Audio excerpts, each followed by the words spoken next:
Chapter 35 Saint Germain Returns.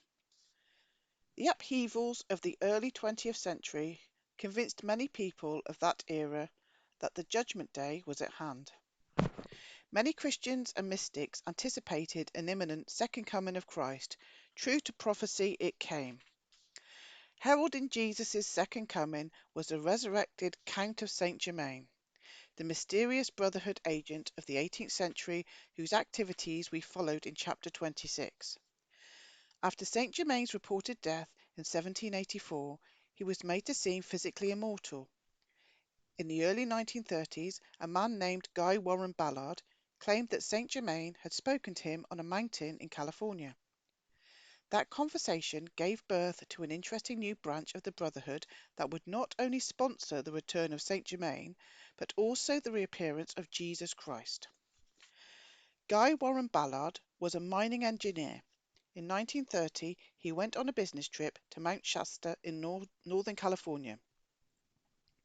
Ballard had become interested in mysticism before his trip, and he wanted to use his off-duty hours at Mount Shasta to unravel rumors about the existence of a secret branch of the Brotherhood called the Brotherhood of Mount Shasta. The Shasta Brotherhood was said to have a secret underground headquarters inside the famous California mountain. The legends which had caught Mr. Ballard's interest began circulating before the turn of the century. Persistent rumors told of secret dwellers living inside Mount Shasta, who practiced a profound mystical tradition. The secret dwellers were said to be descended from inhabitants of the ancient lost continent of Lemuria in the Pacific Ocean. Whatever the truth behind such legends may or may not be, it is unquestioned that Mount Shasta has long been a focus of mystical activity. Associated with that mystical activity has been a significant UFO phenomenon. For example, in the May 1931 issue of the Rosicrucian Digest, published in the year following Mr. Ballard's trip to Shasta and a decade and a half before UFOs were popularized in the media, we read the following description of a flying boat in an article about the Shasta mystics. Many testified having seen the strange boat or boats which sail the Pacific Ocean, and then rise at its shores and sail through the air to drop again in the vicinity of Shasta.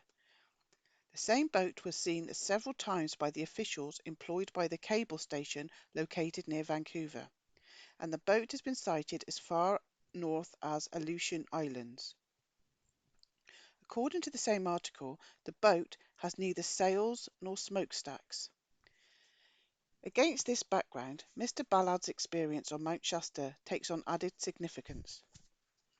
Mr. Ballard writes that he had hiked up the side of the mountain and paused by a spring. As he bent down to fill a cup with water, he felt an electrical current passing through his body from head to foot. Looking around, he saw behind him a bearded man who looked to be in his 20s or 30s. The stranger later introduced himself as the Count of Saint Germain. As a result of this meeting, Mr. Ballard began a full-time career spreading the teachings of the new Saint Germain. Ballard established the I Am Foundation, an organization with secret initiations and step-by-step teachings. Mr. Ballard claims that he had been introduced to members of the highest levels of the Brotherhood, under which the I Am was founded. The tales Mr. Ballard tells of his experience with Saint Germain are so extraordinary that many people have derided them as fantasy. Surprisingly, when we strip away the interpretations which both Mr. Ballard and his critics give to his experiences, we find that his stories present a picture not only consistent with the rest of history as we have been viewing it, but they add remarkable new claims with rather startling implications for our own time. The initial meetings between Ballard and Saint Germain took place between August and October 1930. During the earliest of those meetings, Saint Germain had Ballard drink a liquid which caused a strong physical reaction and made Ballard go out of body. This same out of body phenomenon is often reported by people taking strong drugs. After imbibing this fluid on several occasions, Ballard said that he was able to go out of body without the drink. This testimony is consistent with other evidence indicating that once a person learns to go out of body, it can become easy to do for a time. There's a little footnote. The physical appearance of Saint Germain on Mount Shasta was considerably different from the Saint Germain of the 18th century. The earlier Saint Germain was in his 40s, black-haired and clean-shaven. The Mount Shasta Saint Germain is depicted as a younger brown-haired man sporting a beard. Ballard alleges that while he was in some of his out-of-body states, Saint Germain, who was also out of body, took him to some rather remarkable places. One locale was a mountain in the Teton Ridge of Wyoming, a mountain Mr. Ballard calls the Royal Teton. Teton. According to Ballard, there was a sealed tunnel entrance near the top of the mountain that led to elevators. The elevators took their occupants to a location 2,000 feet down into an underground complex of huge halls, storage spaces, and mines. In one of the large underground rooms, Mr. Ballard claims that he saw an all-seeing eye symbol on the wall. There was also a large machine, which Ballard described as a disc of gold, at least 12 feet in diameter, filling it so that the points touched the circumference, blazed a 7-pointed star, composed entirely of yellow diamonds, a solid mass of brilliant golden light. Footnote, Ballard breaks up his sentences with dashes. I have included the dashes as they appear in the original texts. Okay. Around the main disc were 7 small discs, which Ballard gave symbolic meaning to. Mr. Ballard quickly revealed, however, that this large machine was not a mere symbol. As I learned later, at certain times, for special purposes, great cosmic beings pour through these discs their powerful currents of force. Great cosmic beings was the term used by Ballard to denote leaders at the highest echelons of the Brotherhood. In his writings, Mr. Ballard claims that some of the Brotherhood's great cosmic beings are of extraterrestrial origin. Ballard was told that the currents of force emitted by the machine were directed to the humanity of Earth. The purpose? This radiation affects the 7 ganglionic centers, nerve centers outside the brain and spinal cord, within every human body on our planet, as well as all animal and plant life. This is an astonishing claim, for it would mean that powerful electronics were used by the Brotherhood's great cosmic beings to affect the human nervous system on a widespread scale. According to an I Am Foundation magazine, the purpose of the radiation was behavior modification, designed to consume and purify the vortices of force produced by the discordant and vicious activities of mankind. The idea of behavior modification through electronic radiation is by no means an absurd one. In recent years, the Soviet Union has been developing and using electronic tranquilizing machines to behaviorally affect large populations. Such devices are also being proposed for classroom use in the United States. We will discuss those devices in an upcoming chapter. Although the alleged purpose of the Royal Teton, Teton, radiation machine was to reduce discordant human activity, such radiation will usually have the opposite long-term effect because the emanations are actually irritants to the central nervous system, even if they do cause a superficial sedation. It is perhaps ironic that within less than a decade after Ballard wrote of his experience, the world exploded into one of its bloodiest conflicts, World War II. Either the machine of the great cosmic beings did not work, or it did. In his first books, Mr. Ballard claims to have visited 4 secret underground locations altogether, 2 of them while out of body and 2 by regular human means. Interestingly, each location corresponded to a region in which there existed earlier in history a major civilization worshipping the custodial gods. The Teton location, coincided with the ancient North American civilizations. A similar underground location in South America went hand in hand with the Incan civilization on that continent. A trip by boat and automobile resulted in a stopover at a reputed underground location on the Arabian Peninsula, which matched the ancient Mesopotamian and Egyptian civilizations. The 4th location, in the mountains above the city of Darjeeling, India, corresponded to the ancient Aryan civilizations of the Indian subcontinent. The underground locations were reportedly quite expansive and served a number of functions. In addition to holding electronic gadgetry, the caves were reportedly filled with enormous quantities of precious metals and gems. This is interesting because we know that most of the ancient civilizations worshipping the custodial gods regularly made substantial offerings of gold, silver, gems, and other precious minerals to those gods. Mr. Ballard alleged that the treasures he viewed came from some of those civilizations. In these containers, gold is stored from the lost continents of Mu and Atlantis, the ancient civilizations of the Gobi and Sahara deserts, Egypt, Chaldea, Babylonia, Greece, Rome, and two others. There's a footnote. The ancient civilizations of the Gobi and Sahara deserts were major civilizations which are believed to have once existed respectively in the Sahara Desert of northern Africa and the Gobi Desert of East Central Asia. Like Mu and Atlantis, these two civilizations are said to have existed before Sumeria, and are therefore regulated to the status of fiction by most historians. The Gobi and Saharan civilizations are said to have been technologically advanced, and the deserts on which they are set are believed to have once been lush with vegetation. I've heard that before. The legends state that the Saharan and Gobi civilizations were destroyed in a cataclysmic war. Modern geologists have discovered traces of atomic explosion in those regions, but the traces are usually explained as being caused by the spontaneous combustion of natural radioactive elements a long time ago.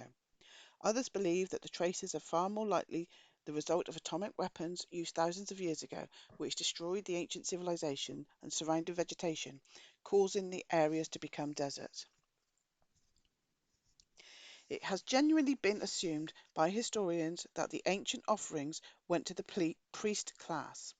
If, however, we take the existence of the custodial gods seriously, it is more likely that the gods really did carry the stuff away.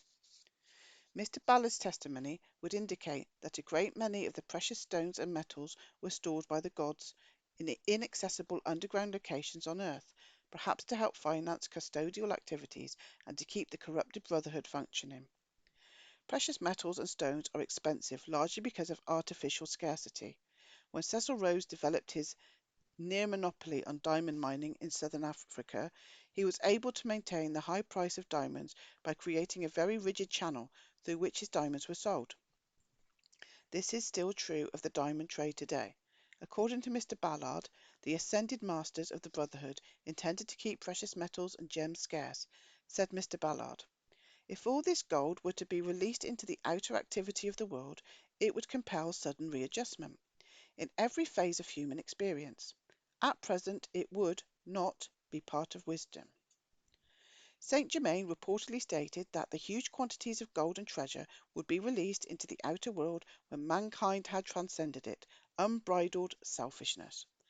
The implication is that these precious gems and minerals exist in sufficient quantities on Earth to cause a dramatic drop in their value if they should all be released into the public domain. A further implication is that they are hoarded and made scarce to preserve the wealth of the Brotherhood. If the treasures do indeed exist, then the Brotherhood is a sizable hidden economic power on Earth. According to Mr. Ballard, this hidden economic might does exist and has been used to influence human activities. During his tour of the Teton location, Saint Germain reportedly told Ballard, "No one in this world ever accumulated a great amount of wealth without the assistance and radiation of some ascended master. There are occasions in which individuals can be used as a focus of great wealth for a specific purpose, and at such times greatly added power is radiated to them." Bill Gates, just saying. For through it they can receive personal assistance. Such an experience is a test and opportunity for their growth. It is certainly true that wealth has traditionally been concentrated in the hands of a small minority. It is also true that many members of that minority throughout history have been affiliated with the mystical Brotherhood network. The problem with this state of affairs would not be the narrow control of wealth. It would be that this control has so often been used to breed war and spiritual decay. During his trip to the alleged underground locations, Ballard was also shown some radio-type gadgets. One such gadget could reportedly tune in on conversations taking place in various parts of the world, included in the offices of the Bank of England. As we recall, the Bank of England was one of the earliest institutions founded on the inflatable paper money system. That system was largely the creation of mystics and revolutionaries affiliated with the Brotherhood network.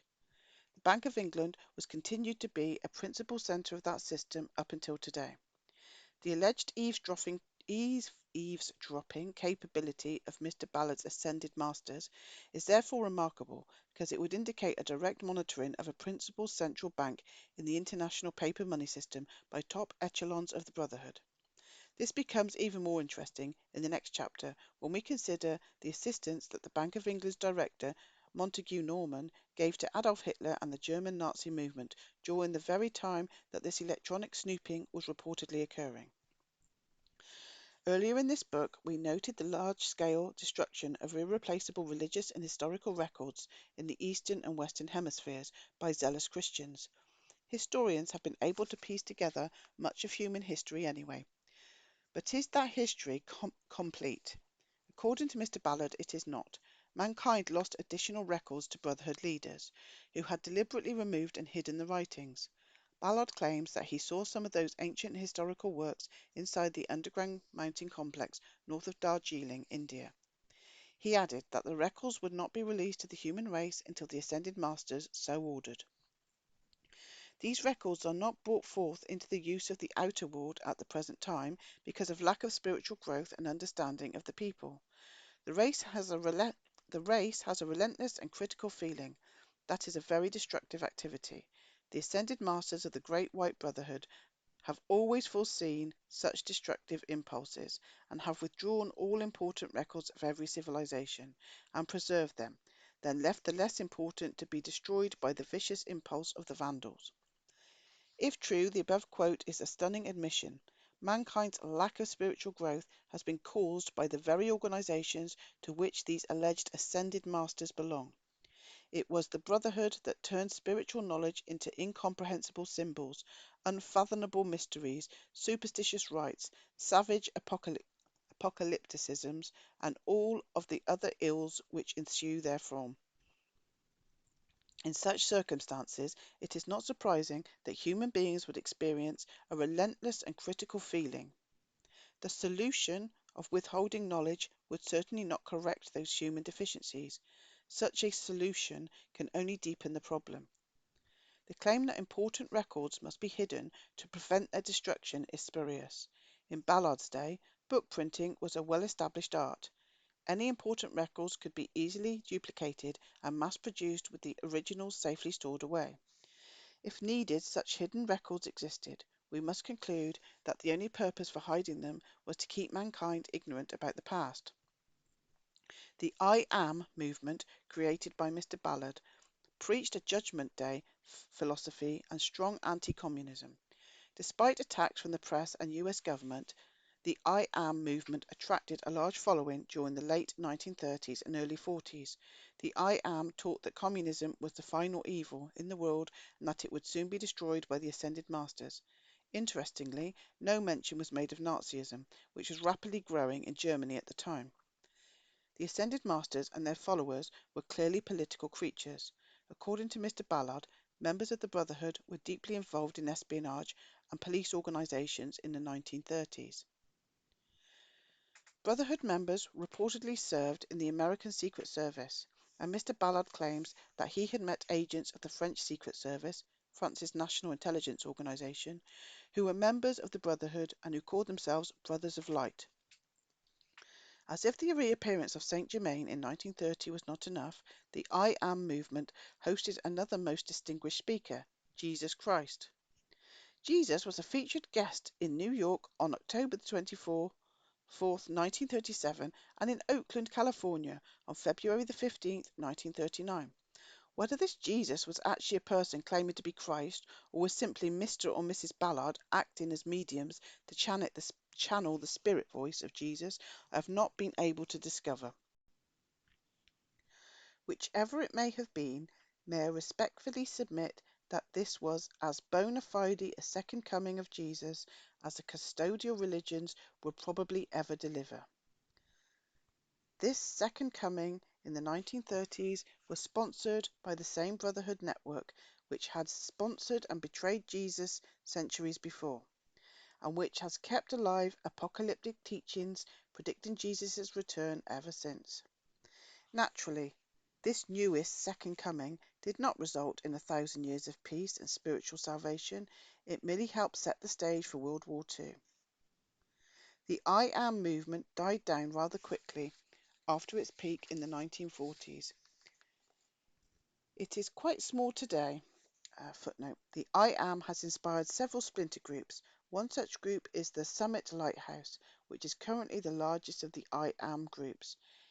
Even though it is not recognized by, nor formally affiliated with the original I Am organization discussed in this chapter, headquartered in Malibu, California, the Summit Lighthouse is currently led by its co-founder, Elizabeth Clare Prophet, who, along with her late husband Mark Prophet, I thought that was you, had reportedly been a member of another I Am splinter group called the Bridge of Freedom before founding the lighthouse. Like Ballard's I Am, the Summit Lighthouse believes Saint Germain to be an ascended master. The Summit Lighthouse is worth mentioning because Ms. Prophet teaches that many UFOs are hostile to human well-being. So it never gained the following or influence that so many other Brotherhood branches had attained. To most people, today's I Am Foundation is little more than a curiosity run primarily by retired people. Indeed, the I Am is not important to us for what it is now. It is significant for what it was in the 30s and 40s.